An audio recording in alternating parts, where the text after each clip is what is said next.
Unfortunately, due to us not being recognized in the census, meaning that we don't actually exist as a ethnic minority, it is very, very rare that there is support going directly for the Latin American community. And we do try to make the best out of what we are given. But there is nothing specifically for the Latin American community here in Birmingham in the West Midlands. What does that mean, that the Latin American community aren't represented in the UK government census?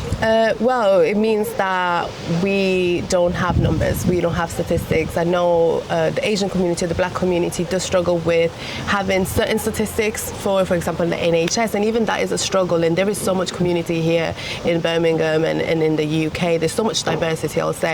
But when there's no numbers at all, we actually don't know who needs the actual support, meaning that all the organizations like ourselves need to find the solutions for the problems rather than having individuals, governments to actually help us directly. How do you support the Latin American community here in Birmingham? Our projects focus in three main things, which is first mental health, education, and then entrepreneurship. So with the current state of the country at the minute, what would be your message to the rest of the community and the Latin American community? My hope is truly for people to educate themselves, not just about Latin America, but just about the history as well in the UK and how much diversity and migration impacts in a good way, where people think it's in a bad way, and it can start a debate, can start a conversation, but those conversations do come with agreements of a change of mindset.